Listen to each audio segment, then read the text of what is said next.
Section 2. You'll hear a talk about the waste collection in Baltimore. First, you have some time to look at questions 11 to 15.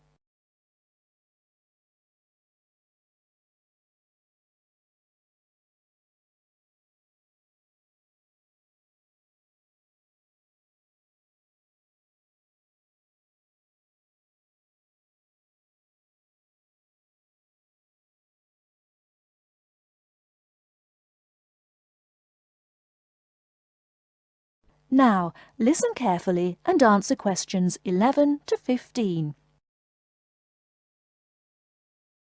Hi folks, my name is Loretta Johnston and I'm here from the Baltimore Department of Public Waste. Thank you for coming out to our community meeting tonight. I've got a few words to say about the waste collection here in Baltimore. First, there's the sorted collection bins themselves. They're made of sturdy solid material, so none of your trash can seep out or puncture the bin.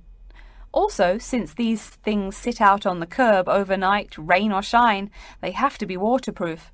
We can't have water getting up in it and filling up the bin. Remember to pay attention to which bin is which and sort your waste accordingly. You should have a blue or green bin for recyclable garbage, a yellow bin for unrecyclable garbage, and a red bin for toxic waste. Our citywide waste management is divided into two services. The first is commercial waste collection, or trash collection from buildings. The majority of building waste is paper, which goes in the blue or green bins. You'll notice in your office buildings there are signs that warn you not to overfill these bins. All that paper adds up, and an overflowing bin is infinitely harder for collectors to carry to the truck and empty. Aside from paper, another large source of building waste is metals. Metals such as tin and aluminium can be put in the yellow recycle bins, but metals like lead and copper should be disposed of in the red bins. These heavy metals are harmful to the environment and exacerbate our city's existing pollution problem. That's about all the information you need for building waste. Moving on to the second service, household waste collection is probably what you primarily think of when you think of what we do here. Many of the same guidelines apply, the sorting is the same, etc. Please remember to keep garbage like kitchen waste in a plastic bag. It makes collection easier and lessens the abominable rotten trash smell. Before you hear the rest of the talk, you have some time to look at questions 16 to 20.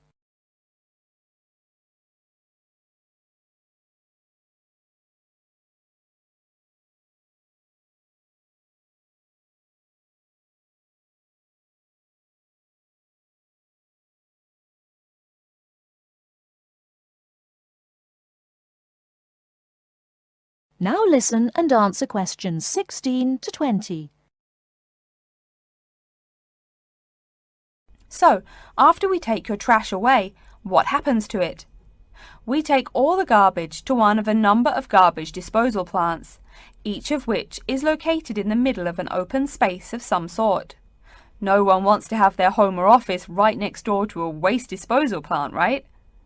Waste is collected and then disposed of once every 4 weeks. A lot of trash can build up in that time, so we're in the process of developing a plan to fund collection more frequently. Ideally, it would be collected weekly, but we will likely have to settle for bi-weekly. The garbage trucks make their rounds to clear the bins at night in order to avoid traffic. I'm sure you've seen how much waste your own household produces in a given week. Now imagine all the trash produced by all the households in Baltimore. It's a lot, right? It may surprise you that this amount is only marginal compared to commercial waste.